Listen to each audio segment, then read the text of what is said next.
Hello students, welcome back to AS K classes. देखिए students, finally मैं आपके लिए लेकर आई हूँ अर्धवार्षिक परीक्षा का जो क्लास 10th का कल पेपर होने वाला है साइंस का, उसके ऐसे क्वेश्चंस का पार्ट जो कि आपको आपके एग्ज़ाम में एज इट इज़ देखने के लिए मिलेगा। इसलिए अभी इसी वक्त हम उन क्वेश्चंस को स्टार्ट करते हैं। यदि आपने पीडीएफ को डाउनलोड नहीं किया है तो डिस्क्रिप्शन बॉक्स में जाके पीडीएफ को डाउनलोड कर लीजिए और साथ में वीडियो को लाइक और शेयर करना मत भूलिए। तो चलिए हम आते हैं क्वेश्चन नंबर 7 पे और हम देखते हैं क्वेश्चन नंबर 7 में क्या पूछा गया है। क्वेश्चन नंबर 7 से हम अपने इस वीडियो को स्टार्ट करते हैं और जो पुराने पार्ट्स हैं उनको आप देख लीजिए। तो यदि आपने नहीं देखा है तो आप प्लेलिस्ट में जाके उन पार्ट्स को देख सकते हैं। तो हम यहाँ देखते हैं क्वेश्चन नंबर 7 जो कि आपके एग्जाम में आपको देखने को मिलने वाला है। वो है अम्लीय वर्षा से आप क्या समझते हैं और क्रिस्टलीकरण से आप क्या समझते हैं। तो चलिए हम इसका जो आंसर है वो देखेंगे। एक अथवा में क्वेश्चन है और एक आपका जो क्वेश्चन नंबर 7 है। अम्लीय वर्षा से आप क्या समझते हैं। अम्लीय वर्षा वर्षा के जल का पीएच मान जब 5.6 से कम हो जाता है तो वह अम्लीय वर्षा कहलाती है। ठीक है ना, ये हो गया इसका आंसर। ठीक है, उसके ही नीचे हमें ये मतलब आपको कुल मिला के ये ध्यान रखना है कि जब जल का पीएच मान 5.6 से कम, क्योंकि जो सामान्य जल है उसका पीएच मान 7 होता है। यदि 5.6 से कम है मतलब कि वो तो पीएच स्केल पे आपको अम्ल ही प्रदर्शित करेगा। उसके बाद फिर हम आते हैं कि क्रिस्टलीकरण से आप क्या समझते हैं। तो इसमें हम देखेंगे कि क्रिस्टलीकरण क्या होता है। कुछ लवण शुद्ध अवस्था में विशिष्ट ज्यामिति ठोस आकार के एक समान एवं चमकदार कण के रूप में होते हैं जिन्हें क्रिस्टल कहते हैं तथा क्रिस्टल बनाने की प्रक्रिया क्रिस्टलीकरण कहलाती है। ठीक है, तो क्रिस्टलीकरण ये आपका जो दिया था उत्तर वो हो गया। ओके, उसके बाद फिर हम देखेंगे क्वेश्चन नंबर 8।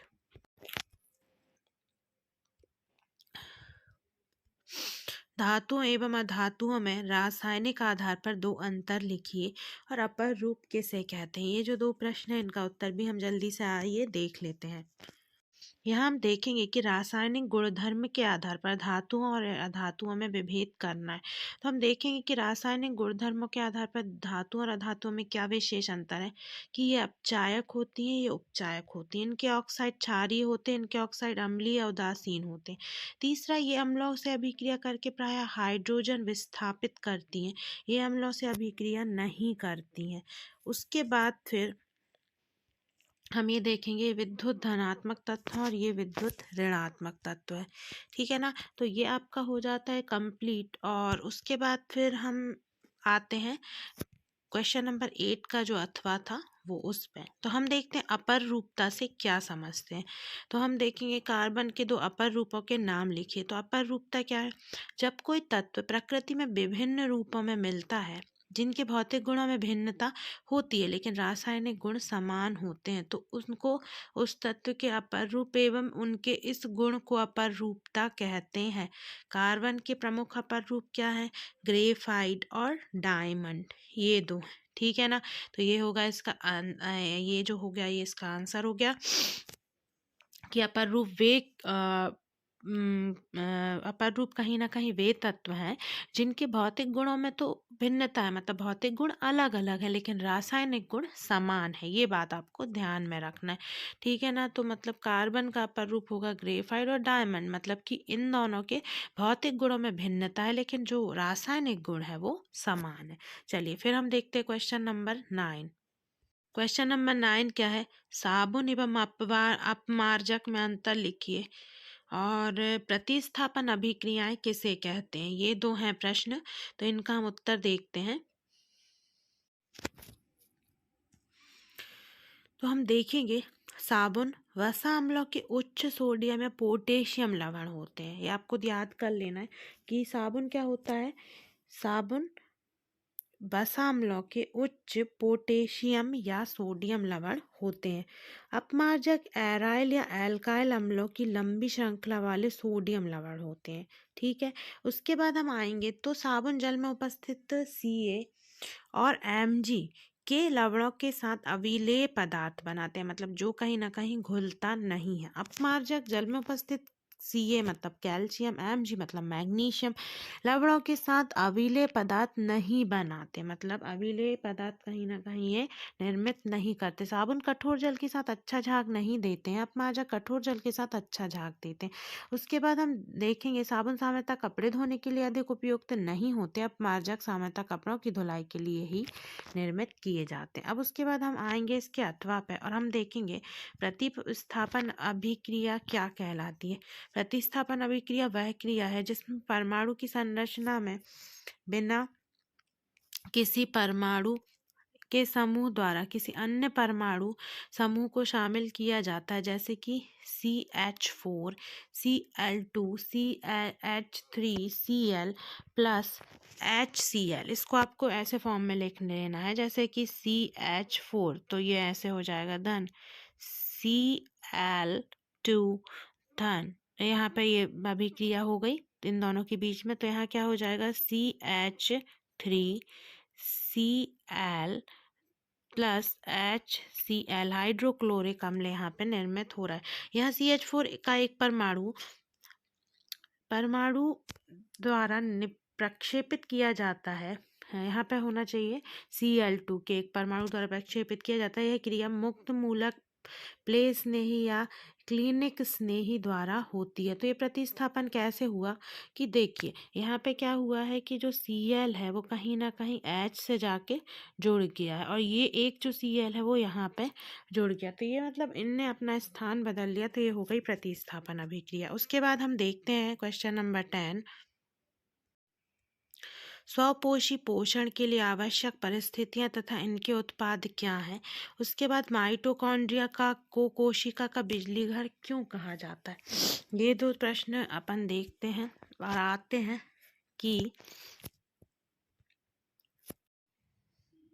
तो यहाँ हम देखेंगे कि स्वपोषी पोषण के लिए आवश्यक परिस्थितियां कौन सी हैं, उनके उपोत्पाद क्या हैं। तो यहाँ पे हम देखेंगे कि आवश्यक परिस्थितियां क्या क्या है। कार्बन डाइऑक्साइड की उपलब्धता, क्योंकि उसकी उपस्थिति होना बहुत आवश्यक है, उसकी उपस्थिति में पौधे भोजन बनाते हैं। जल की उपलब्धता, सौर ऊर्जा की उपलब्धता और क्लोरोफिल की उपलब्धता।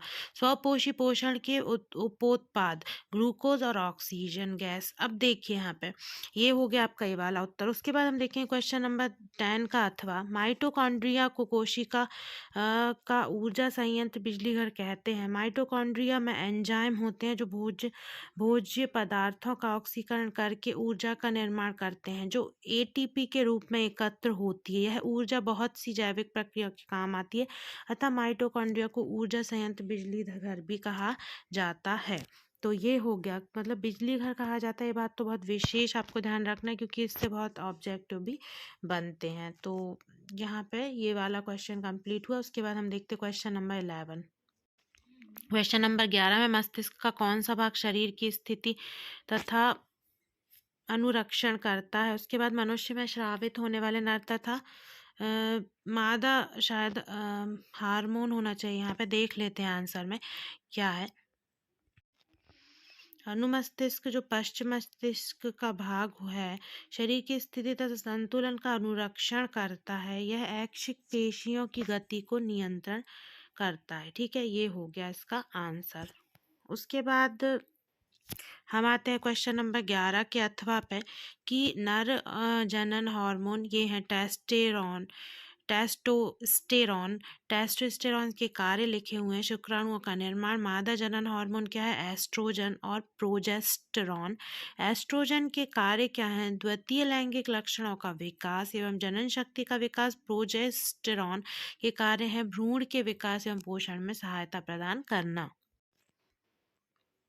क्वेश्चन नंबर 12 क्या है, ऊतक संवर्धन तकनीक किसे कहते हैं और क्या है। अलैंगिक एवं लैंगिक जनन में दो अंतर स्पष्ट करिए। ठीक है ना, ये हो गया इसका 12वें का। हम यहाँ देखेंगे ऊतक संवर्धन पर्याप्त एवं उन्नत किस्म की फसलें प्रदान करने वाले दक्ष तंत्र द्वारा भोजन की बढ़ती हुई मांग को पूरा करने के लिए हमारी पारंपरिक प्रजनन तकनीकें जब असफल हुई तब एक अन्य प्रौद्योगिकी का जन्म हुआ है जिसे ऊतक संवर्धन कहते हैं। अर्थात एक पादप कोशिका से एक नया पौधा जन्म देना ही ऊतक संवर्धन होता है।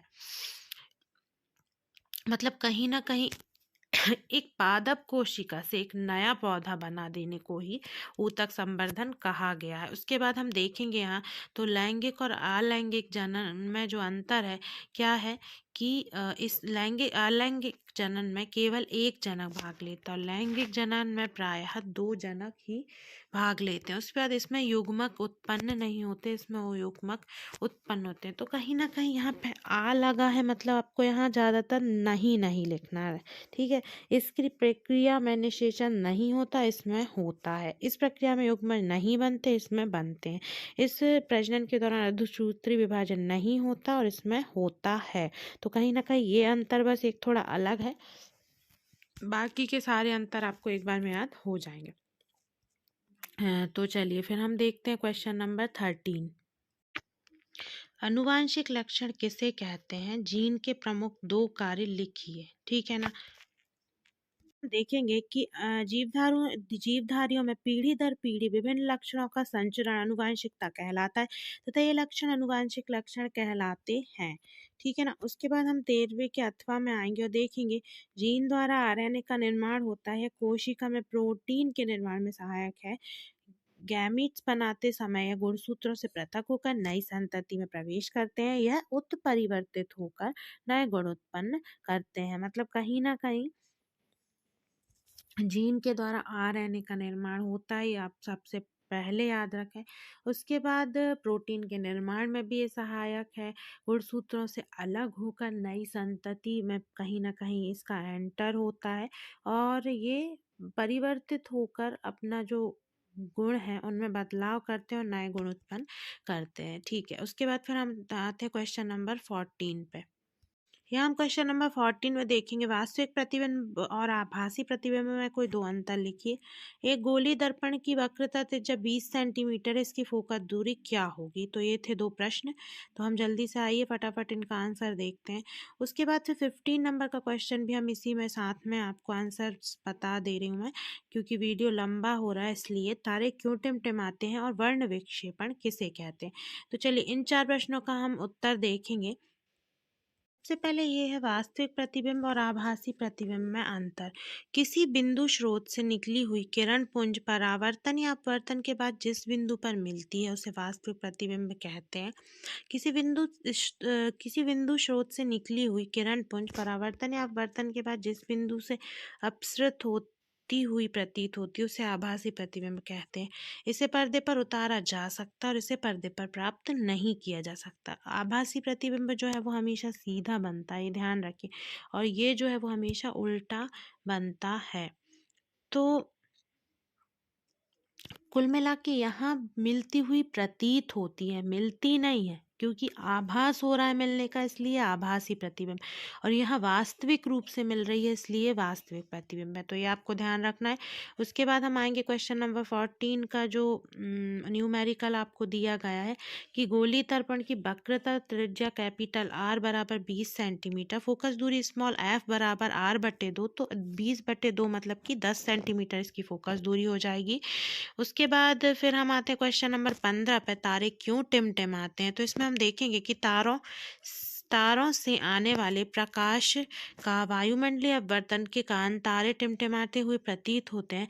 पृथ्वी के वायुमंडल में प्रवेश करने के बाद तारे के प्रकाश को विभिन्न अपवर्तनांक वाले वायुमंडल से गुजरना होता है, इसलिए प्रकाश की दिशा बदलती रहती है जिससे तारे टिमटिमाते हुए प्रतीत होते हैं।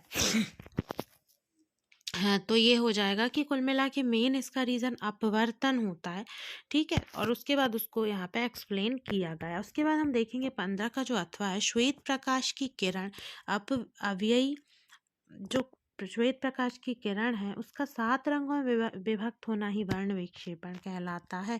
और इसमें आपको पता होगा कि बैगनी, जामुनी, नीला, हरा, पीला, नारंगी और लाल, ये 7 रंग होते हैं। तो ये होता है वर्ण विक्षेपण। तो अब चलिए यहाँ पे क्वेश्चन नंबर 15 तक आपका कंप्लीट होता है। अब इसके बाद आगे के जो क्वेश्चंस हैं आने वाले, उनको मैं नेक्स्ट पार्ट में कवर करूँगी। यदि आपने वीडियो को लाइक और शेयर नहीं किया तो लाइक और शेयर कर दीजिए, PDF को डिस्क्रिप्शन बॉक्स से डाउनलोड कर लीजिए और साथ में जो पुराने पार्ट्स हैं उसको देखना मत भूलिए। So thanks for watching this video.